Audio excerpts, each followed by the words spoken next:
Apapun dalih dan alasannya, dunia pendidikan seharusnya harus steril dari berbagai proses anomali sosial semacam itu yang bisa membuat perkembangan anak-anak justru terhambat hanya karena kekerasan verbal yang dilontarkan oleh seorang guru yang seharusnya tidak boleh dilakukan oleh siapapun.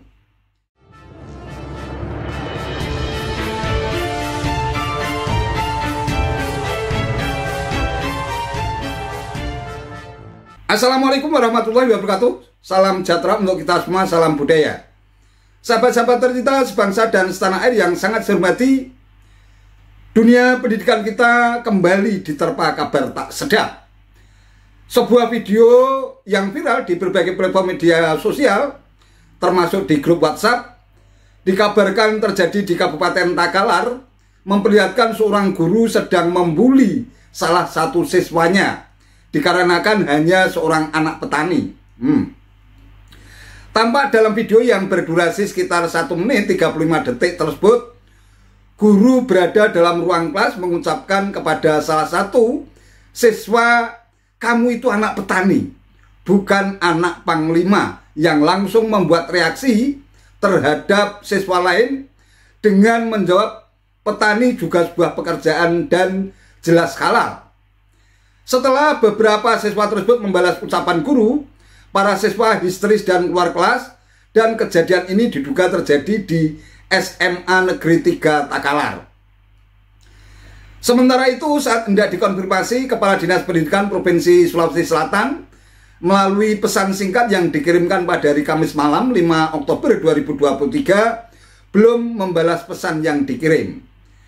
Selain itu juga Kepala UPTD SMA Negeri 3 Takalar diduga jadi lokasi perundungan tersebut juga hendak dikonfirmasi kebenarannya atas beredarnya video tersebut juga belum berhasil memberikan klarifikasi.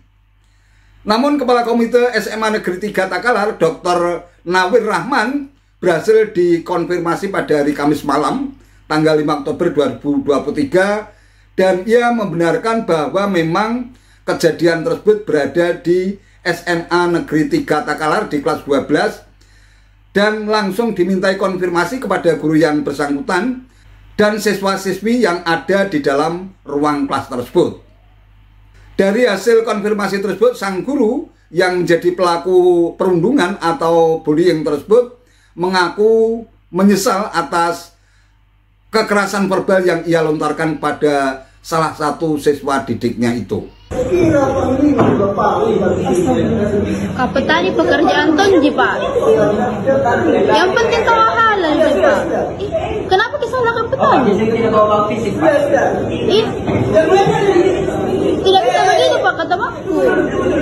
Apa?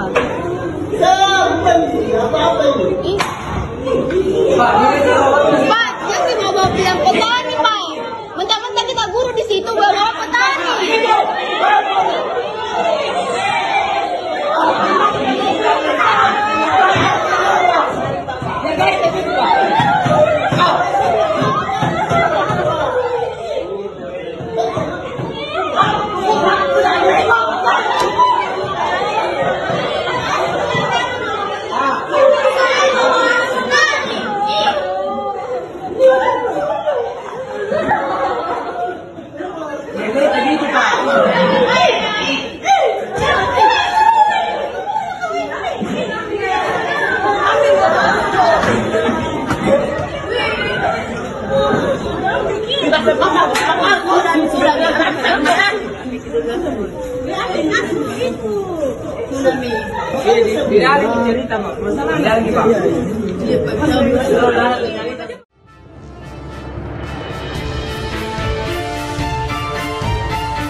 Sahabat-sahabat tercinta sebangsa dan setanah air yang sangat saya hormati, kasus pembulian atau perundungan yang terjadi di SMA 3 Takalar bisa jadi merupakan sebuah fenomena gunung es.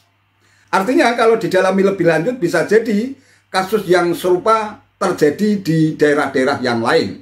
Hal ini menunjukkan sebuah anomali dalam dunia pendidikan kita ketika dunia pendidikan yang kita anggap sebagai kawah condro di muka peradaban justru menjadi praktek proses anomali sosial ketika anak atau murid atau peserta didik yang seharusnya mendapatkan asupan gizi, baik itu secara lahiriah maupun batiniah, justru menjadi korban pembulian atau perundungan. Apapun dalih dan alasannya, dunia pendidikan seharusnya harus steril dari berbagai proses anomali sosial semacam itu yang bisa membuat perkembangan anak-anak justru terhambat hanya karena kekerasan verbal yang dilontarkan oleh seorang guru yang seharusnya tidak boleh dilakukan oleh siapapun. Kita memahami bahwa seorang guru atau seorang pendidik seharusnya memahami benar 4 kompetensi yang harus menyatu ke dalam jiwa dan kepribadiannya. Yang pertama tentu saja adalah kompetensi profesional, yang hal ini berkaitan dengan kemampuan guru di dalam memahami materi ajar, materi pembelajaran. Kemudian yang kedua, seorang guru harus memiliki kompetensi pedagogik, yang menuntut seorang guru harus memiliki kemampuan untuk menggunakan pendekatan, strategi, metode, bahkan teknik yang tepat agar mata pelajaran yang disampaikan di dalam ruang kelas itu mampu diserap dan dipahami secara benar, kemudian diaplikasikan oleh setiap siswa didiknya dengan cara yang menyenangkan dan menarik. Kemudian yang ketiga adalah kompetensi sosial. Ini juga tidak kalah penting. Bagaimana seorang guru harus membangun interaksi dan komunikasi sosial baik kepada siswanya maupun kepada stakeholder atau pemangku kepentingan yang ada di dalam dunia persekolahan kita, termasuk diantaranya kepada orang tua atau wali murid. Nah, interaksi sosial ini dalam dunia pendidikan tentu saja bisa tergambar melalui bagaimana performa guru ketika tampil di dalam ruang kelas, ketika berinteraksi dalam suasana yang menarik dan menyenangkan, bukannya justru melontarkan kekerasan verbal yang bisa melukai hati anak-anak kita.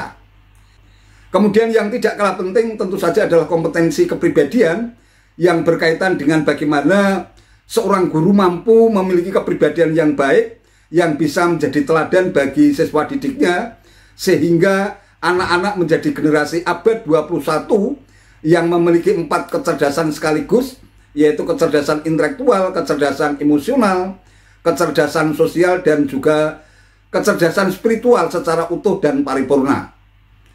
Pertanyaan yang kemudian muncul, bagaimana seorang guru itu bisa menjadi profil teladan bagi siswanya kalau dalam proses pembelajaran dia justru memberikan contoh kekerasan verbal yang seharusnya tidak boleh dilakukan. Inilah problem penting yang harus dijadikan sebagai cetak biru bagi Kementerian Pendidikan, terutama Pak Nadiem Makarim yang selama ini melontarkan konsep kurikulum merdeka. Tentu saja di dalamnya tidak boleh abai terhadap persoalan-persoalan budi pekerti dan juga bagaimana profil seorang guru di dalam melakukan proses pembelajaran. Kita tetap menggunakan konsep kurikulum merdeka, memberikan kebebasan sepenuhnya kepada seorang guru untuk mendesain, kemudian melaksanakan dan mengevaluasi proses pembelajaran yang dilakukannya.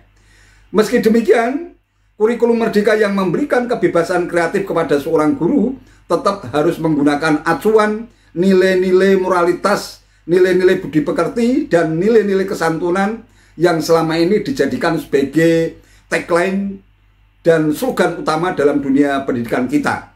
Sehingga pada akhirnya kita berhasil melahirkan generasi masa depan yang memiliki kecerdasan paripurna seperti yang saya sampaikan tadi. Ini tentu saja menjadi problem mendasar bagi seorang guru, terutama ketika mereka harus menangani generasi milenial yang sebagian besar atau rata-rata anak-anak kita ini sudah melek secara digital. Melek digital inilah yang penting disadari oleh guru. Oleh karena itu, seorang pendidik selain dituntut untuk memiliki nilai-nilai atau menggunakan nilai-nilai moralitas dan budi pekerti sebagai acuan utama, seorang guru juga mesti adaptif terhadap apa yang sekarang ini menjadi tren anak-anak generasi milenial, sehingga seorang guru juga perlu melek digital sehingga ia bisa membangun sebuah proses pembelajaran tanpa harus dibatasi oleh sekat-sekat ruang kelas.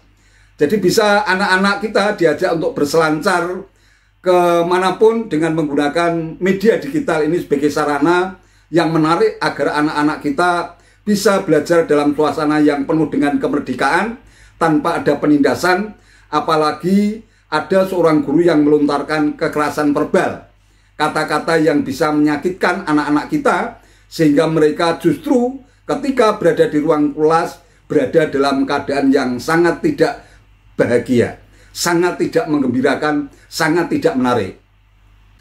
Seorang guru abad 21 diharapkan juga melek digital sehingga mampu mengembangkan 4 kemampuan atau 4 kompetensi yang harus dikuasai. Yang pertama tentu saja adalah berpikir secara kreatif dan inovatif. Ia bisa melakukan inovasi pembelajaran, kemudian juga bisa berkreativitas untuk menciptakan metode dan teknik yang baru sehingga menarik buat anak-anak, sehingga materi yang abstrak bisa menjadi lebih konkret, materi yang selama ini sulit bisa menjadi lebih mudah untuk dipahami oleh anak-anak kita. Kemudian yang kedua juga seorang guru harus mampu berkolaborasi, melakukan kerjasama baik itu dengan sesama rekan sejawat, bahkan bisa bekerja sama dengan sekolah lain, apalagi dengan anak-anak. Anak-anak dan guru perlu menjadi sahabat dalam proses pembelajaran, sehingga jarak antara guru dan murid dalam proses pembelajaran ini sifatnya hanya saling asih dan asuh. Jangan sampai terjadi guru abad 21 justru menjadi seorang instruktur, orang yang hanya bertugas memerintah, tetapi tidak mampu menerjemahkan perintah-perintah itu yang bisa dikerjakan dengan baik dan menyenangkan oleh anak-anak kita. Selain itu juga seorang guru perlu memiliki kemampuan di dalam berkomunikasi. Komunikasi yang lentur, yang bisa menunjukkan keteladanan, sehingga kehadiran guru di ruang kelas itu selalu dirindukan kehadirannya. Dan yang tidak kalah penting tentu saja kompetensi yang keempat, guru harus membiasakan diri untuk berpikir kritis dan mampu memecahkan masalah yang dihadapi oleh anak-anak kita. Hal ini penting untuk menjadi masukan bagi Mas Menteri, Pak Nadiem Makarim, agar kasus yang terjadi di SMA 3 Takalar ini tidak terulang. Apapun dalih dan alasannya, kekerasan verbal, apalagi bersikap diskriminatif dengan memberikan stigma sebagai anak petani, bukan sebagai anak panglima, ini jelas merupakan kata-kata verbal yang sangat tidak edukatif dan tidak memberikan ruang kegembiraan dan kebahagiaan bagi anak-anak kita untuk belajar dengan baik dan menyenangkan. Itu saja yang bisa saya sampaikan. Terima kasih atas perhatiannya. Wassalamualaikum warahmatullahi wabarakatuh.